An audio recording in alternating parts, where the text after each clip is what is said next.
Bonjour et bienvenue. Aujourd'hui, on se lance dans une nouvelle exploration approfondie. Je suis ravie de plonger dans des archives urbaines qui vont complètement changer notre vision d'un endroit super connu. Ouais, je suis prêt aussi. C'est vrai que le sujet du jour est assez inattendu, en fait. Totalement. Alors pour poser le décor, on parle de Changchou. C'est cette petite île en forme d'altère, juste au sud-ouest de l'île principale de Hong Kong. Pour la plupart des gens, c'est vraiment l'image de carte postale typique. Les bateaux de pêche colorés, l'effervescence sur les quais, les temples anciens. Voilà, exactement. Le petit village de pêcheurs où le temps s'est arrêté. Sauf que les sources qu'on a étudiées aujourd'hui, basées sur des recherches historiques très pointues sur les droits de propriété foncière, nous racontent une toute autre histoire. Ah, c'est le jour et la nuit. Sous ce vernis de destination touristique paisible se cache en réalité un véritable champ de bataille juridique. C'est fascinant. C'est ça l'objectif de notre analyse d'aujourd'hui. Décrypter comment cette petite île de seulement 2,4 km² est en fait un musée à ciel ouvert des luttes de pouvoir. On va parler de monopole, de clans, de ségrégation coloniale et de la violence de la bureaucratie. Et c'est ce qui rend cette métamorphose si captivante. L'histoire foncière de Chengchu prouve que la Terre, c'est jamais juste un bout de géographie. Chaque ligne tracée sur un plan cadastral, c'est vraiment la matérialisation d'une hiérarchie sociale à un instant T. Et du coup, si on veut lire ce paysage physique, il faut commencer par le premier chapitre. Et ça nous ramène directement sous la dynastie Qing. Absolument. Avec l'ascension fulgurante d'un clan très spécifique, le clan Wang Wei Tsaktong. Alors ce groupe, ils étaient originaires du Fujian et ils arrivent sur l'île.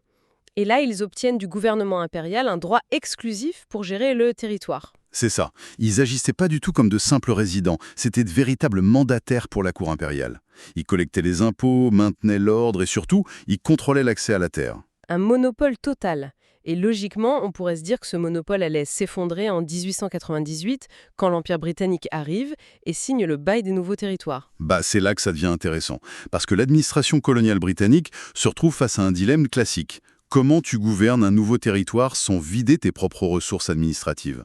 Et en 1905, la réponse tombe. C'est du pragmatisme pur et dur. Ouais. Le commissaire aux terres de l'époque, un certain Bruce Shepherd, fait une découverte. Il voit que le clan Wong détient toujours ses anciens contrats rouges certifiés par la dynastie Qing. Donc, au lieu de tout annuler ou d'exproprier, les Britanniques décident de consolider ce système. Ils accordent au clan ce fameux bail collectif, le Block Crown Lease, et ça couvrait pas moins de 619 parcelles. Ce qui a institutionnalisé une aberration juridique complètement folle.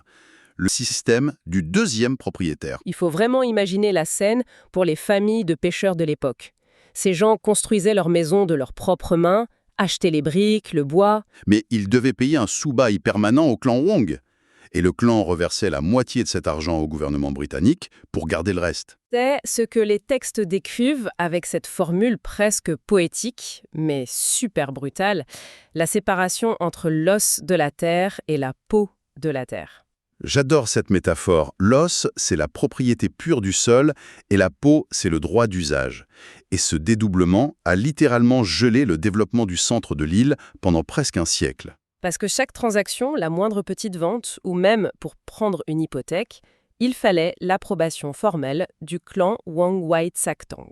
Et bien sûr, cette approbation ne l'était pas gratuite. Elle était conditionnée au paiement d'une taxe de transfert totalement arbitraire. On voit bien ici comment l'alliance objective entre un empire colonial et une élite locale peut complètement paralyser l'économie d'une population. Et ce qui est génial, pour ceux qui aiment l'histoire urbaine, c'est que cette bureaucratie a laissé des cicatrices visibles. Ah, les fameuses plaques. Ouais, c'est un vrai joyau caché pour quiconque visite l'île aujourd'hui.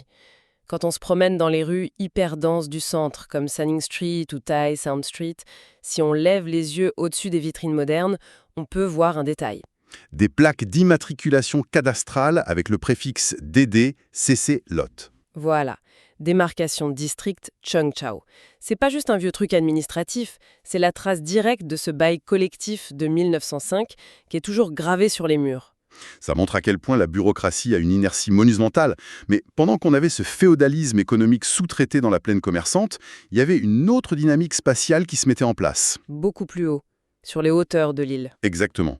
Le sud montagneux, The Peak, c'est devenu le laboratoire d'une ingénierie beaucoup plus discriminatoire. C'est la topographie qui a facilité cette fracture, en fait. Après la Première Guerre mondiale, cette partie sud, avec ses collines et surtout ses vents marins, attire les missionnaires européens et américains. Ils cherchaient à fuir la chaleur étouffante du centre de Hong Kong, et comme le célèbre pic de l'île principale était trop cher, ils se sont rabattus sur Chong Chong pour faire leur retraite estivale. Et très vite, l'arrivée de ces expatriés s'accompagne d'une loi, l'ordonnance sur la résidence de Chong Chou de 1919. Un cas d'école de ségrégation spatiale. Cette loi stipulait très clairement qu'aucune personne ne pouvait résider sur la partie sud sans l'autorisation préalable et explicite du gouverneur. Les sources précisent bien que la loi ne mentionnait pas le mot race noir sur blanc, mais l'application créait de facto une enclave blanche totalement isolée du village chinois en bas. Et les documents d'archives montrent qu'il y a eu une résistance énorme à l'époque, notamment au Conseil législatif. Des figures comme Oh Fook et Lo Chupak ont dénoncé cette mesure avec une virulence incroyable. Ils voyaient ça comme un affront direct envers les sujets non européens. Et l'argumentaire utilisé par le gouvernement colonial en réponse est particulièrement frappant à lire. Oui, parce qu'ils ont utilisé un argument purement hygiéniste. On rapporte les faits tels qu'ils sont dans les sources, sans prendre parti, mais la ligne de défense officielle, c'était de dire qu'il fallait empêcher la construction de ces fameuses chambres cloisonnées, les cubicles. L'excuse sanitaire classique. L'administration disait que la surpopulation allait ruiner l'environnement de convalescence des missionnaires et des hauts fonctionnaires. C'est exactement ça. La peur de la densité justifiait la mise en quarantaine spatiale des populations locales. Et le résultat, c'est une île scindée chirurgicalement en deux. En bas, le village hyper dense sous la coupe du clan Wang, et en haut, la zone européenne ultra-ventilée, protégée par la loi britannique. Et cette ligne de démarcation s'étendait même jusqu'au sable des plages. Ah oui, Afternoon Beach, la plage de l'après-midi qu'on appelle Kunyam Beach aujourd'hui. Les archives montrent qu'elle était exclusivement réservée aux résidents européens du Pic, alors que les habitants chinois devaient aller de l'autre côté, à Police Beach, l'actuel Tongguan. La hiérarchie raciale gravée dans le sable. Et ça nous amène à un autre joyau caché pour ceux qui aiment explorer. Si on marche le long de Peak Road aujourd'hui, on peut chercher les anciennes bornes frontières en granit. Celle de 1919. Ouais. Il y en a une incroyable, la borne B.S. numéro 14. Elle est littéralement incrustée dans les fondations de l'hôpital St. John's actuel. C'est fou comme métaphore visuelle. Ah, c'est super fan.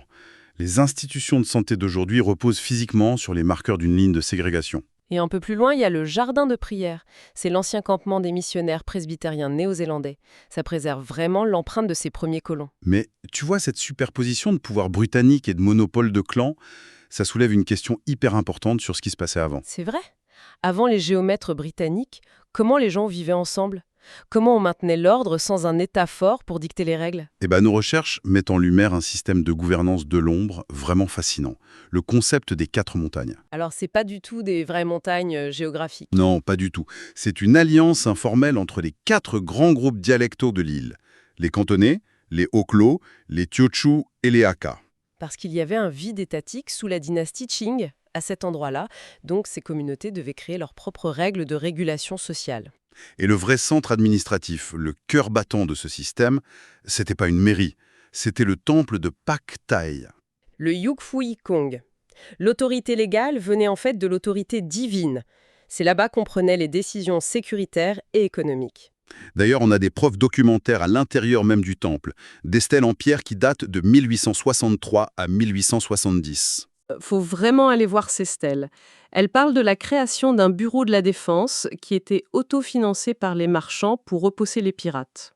C'étaient les registres fonciers et les codes pénaux de l'époque gravés dans la pierre. L'initiative privée remplaçait l'État. Un autre exemple flagrant, c'est en 1878 quand 98 commerçants se sont cotisés pour construire l'hôpital Phong Pin. Et l'autorité passait aussi par l'espace public. Tout le monde connaît le Jiao Festival aujourd'hui, le célèbre festival des petits pains avec les défilés et les tours en bambou. Oui, l'attraction touristique par excellence. Mais à l'époque, c'était éminemment politique. Les sources expliquent que c'était le moment où les 4 montagnes affirmaient leur contrôle sur les rues de manière performative. C'était une démonstration de force annuelle, une façon de renouveler le pacte social entre les différents groupes. Et pour ceux qui veulent toucher du doigt cette époque, il y a un endroit très discret sur Sanghingbak Street. Les ruines de l'ancien hôpital Phongpin. Il y a encore une plaque commémorative. C'est le témoignage silencieux de cette époque d'autogestion communautaire. Mais voilà, ce système très fragile basé sur la confiance marchande et la religion, il va percuter de plein fouet l'Empire britannique. Et ce qui est fou, c'est que le choc n'est pas militaire. C'est un choc purement technologique et bureaucratique. On est à l'aube du XXe siècle et la géométrie moderne arrive. La scène de 1899 est digne d'un film. Des arpenteurs indiens travaillant pour les Britanniques débarquent avec leurs théodolites. Ils doivent transformer des frontières coutumières hyper floues, la limite c'était ce vieil arbre ou ce rocher. Ils doivent transformer ça en un quadrillage mathématique strict. Les fameux districts de démarcation. C'est l'outil par excellence pour construire un État moderne. Tu cartographies le territoire pour le contrôler fiscalement. Le drame, c'est quand le gouvernement publie des avis officiels. Il demande aux habitants de venir déclarer leurs parcelles avec leurs anciens contrats Xing. Et là, il y a un décalage complet. Beaucoup de pêcheurs ne savaient tout simplement pas lire ces avis placardés. Et d'autres se méfiaient de ces Britanniques qui mesuraient tout. Donc ils ne sont pas allés déclarer leurs terres. Et la sanction a été terrible. Toute terre non réclamée formellement était confisquée et devenue des terres de la couronne, le Crown Land. C'est ça la violence bureaucratique. C'est pas un vol avec des armes. C'est un vol par incompatibilité de systèmes d'information. Des familles ont tout perdu, non pas parce qu'elles n'étaient pas les propriétaires légitimes, mais parce qu'elles ne parlaient pas le langage juridique du nouveau souverain. La terre est soudainement devenue une simple marchandise. Et il a fallu presque un siècle pour dénouer tout ça. Le soulagement arrive très tard, en 1995. Ah oui, la fin du système quasi-féodal. Voilà, l'île s'urbanise, les résidents sont révoltés par les taxes du clan Wong à chaque fois qu'ils veulent rénover une maison. Et finalement, l'ordonnance sur le bail collectif de Chengzhou est promulguée. Ça marque vraiment la décolonisation juridique de l'île. Mais bon, l'état de droit, ça veut aussi dire respecter les vieux contrats. Il a fallu attendre 2004 pour régler l'addition finale. Le gouvernement de Hong Kong a dû payer une compensation de 20 millions de dollars hongkongais au clan pour acheter ses droits. 20 millions pour solder une décision administrative prise en 1905, basée sur des décrets de la dynastie Qing. C'est le prix à payer pour moderniser le droit immobilier.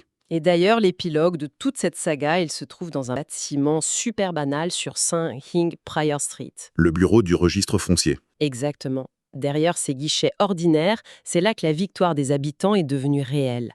Le simple droit de vendre ou de léguer sa maison sans demander la permission à un clan. C'est une liberté validée par un simple tampon. Quand on prend du recul sur toutes ces sources, c'est une leçon incroyable de sociologie urbaine. On est passé d'une gouvernance sous-traitée à un clan à une ségrégation coloniale pour finir par un rachat étatique à coups de millions. L'espace urbain, c'est vraiment le résultat sédimenté de combats pour le sol. Et ça change tout quand on se promène là-bas maintenant. Les ruelles, les hôpitaux, les collines prennent une épaisseur dingue. La topographie, c'est le moule des lois d'une autre époque. Complètement. Et pour conclure notre analyse spatiale, il y a une résonance de cette histoire qui fait vraiment réfléchir sur notre époque actuelle. Oui, par rapport aux villageois de 1899. C'est ça. Ces gens ont perdu leurs terres juste parce qu'ils ne comprenaient pas le langage technique des arpenteurs. Et aujourd'hui, on peut se poser la même question avec les algorithmes opaques et les immenses conditions d'utilisation qu'on accepte sur Internet. C'est la question des droits sur nos données personnelles. Exactement. Quelle nouvelle terre virtuelle sommes-nous en train de céder aujourd'hui, sans même le réaliser simplement parce qu'on ne maîtrise pas le code des géants de la tech? C'est le même mécanisme de dépossession bureaucratique, mais appliqué au numérique. C'est une perspective assez vertigineuse, effectivement. On remplace le théodolite par l'algorithme. Voilà, de quoi bien méditer sur la bureaucratie de demain. Merci à tous d'avoir suivi cette analyse des archives avec nous. À très vite pour une nouvelle exploration approfondie.